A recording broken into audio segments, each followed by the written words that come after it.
won an Oscar and used his speech to talk about climate. She accepted a Lifetime Award and turned it into politics. A Grammy winner turned a thank you into a declaration about immigration and stolen land. Then a Golden Globes host stepped up and warned them not to use the stage as a political platform. So, if you win, right, come up, accept your little award, thank your agent and your God, and okay? The room laughed, but the speeches kept going. When Leonardo DiCaprio finally won his Oscar in 2016, the moment could have ended with gratitude.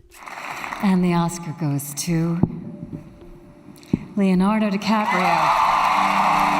Instead, it became a call about climate change and global responsibility. Climate change is real. It is happening right now.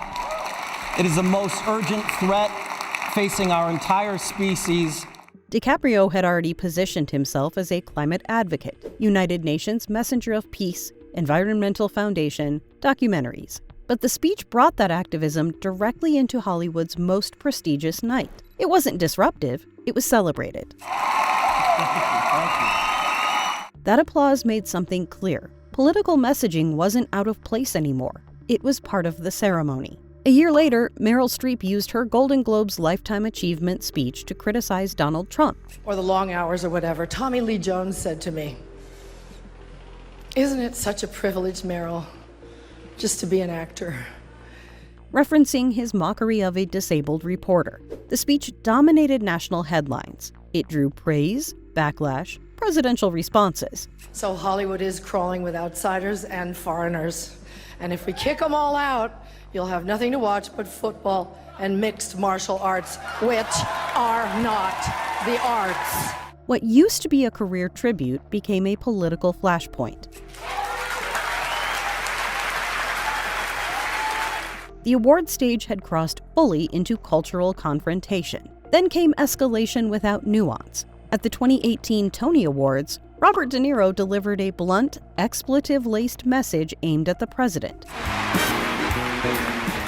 I'm going to say one thing. Trump. No structured argument, no moral framing, just a single detonating line. The crowd roared. The clip went viral in minutes.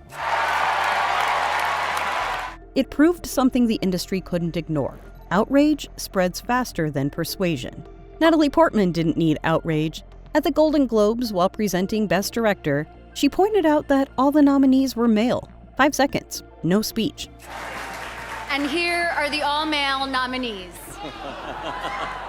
The moment trended globally. For The Shape of Water, Guillermo del Toro.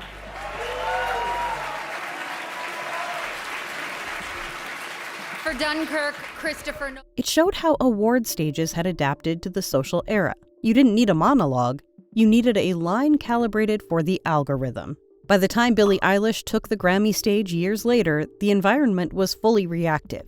Her acceptance speech included a declaration about immigration and stolen land. No one is illegal on stolen land. The clip exploded online.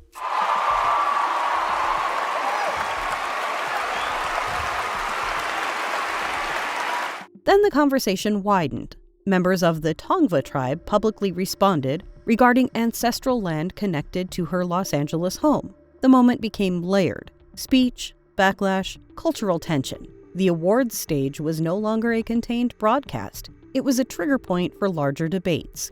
As backlash intensified, Mark Ruffalo publicly defended artists using award platforms for political expression. He argued that entertainers had every right to speak out. That defense revealed a deeper shift. I love these people. I love being here. I love you. But I also can't, it's so hard to pretend anymore. The controversy wasn't just about individual speeches anymore. It was about the legacy of the stage itself. Should awards be neutral? Or are they inherently political because of their reach? Lizzo's award speeches centered on empowerment and self-definition. I look around and there's all these songs that are about loving our bodies and feeling comfortable in our skin and feeling good. I'd like to believe that not only can people do good, but we just are good. We are good inherently. But in 2023, lawsuits from former dancers alleging workplace misconduct, which she denied, complicated that public image. In the digital era, narratives don't exist separately. The The empowering stage moment and the legal headlines live side by side. Award speeches no longer stand alone. They exist within a continuous news cycle. Shailene Woodley brought activism shaped by real-world confrontation into the industry spotlight. She was arrested protesting the Dakota Access Pipeline. All right, I'm being arrested. That history added authenticity to her public positioning. I hope you're watching mainstream media. But when protest language enters a ceremony built around sponsorships and celebration, it changes tone. The friction softens. The message is absorbed into spectacle. Cate Blanchett has advocated for sustainability and ethical fashion. And I think, it was so quick in COVID to have COVID officers. Where are the green officers? While standing on red carpets defined by couture and luxury branding.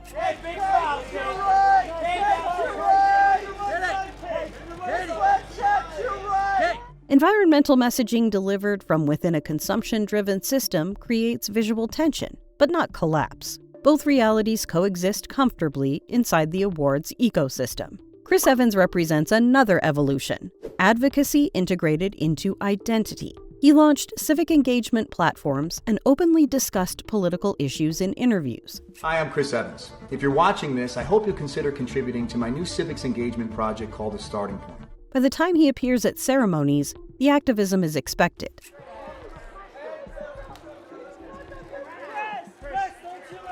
The performer and the advocate are no longer distinct roles, and hovering over all of it was that Golden Globes monologue, the host who mocked the ideas of celebrities lecturing the public. If you do win an award tonight, don't use it as a platform to make a political speech, right? You're in no position to lecture the public about anything. You know nothing about the real world. It landed as comedy, but it captured something real. The format had changed. Because award shows are no longer just about recognition. They are about signaling, about values, about shaping narrative beyond the room. The trophy still matters, but the speech now defines what survives the next morning. And once that shift became normal, there was no going back. If you enjoyed the video, hit that like button and subscribe to the channel.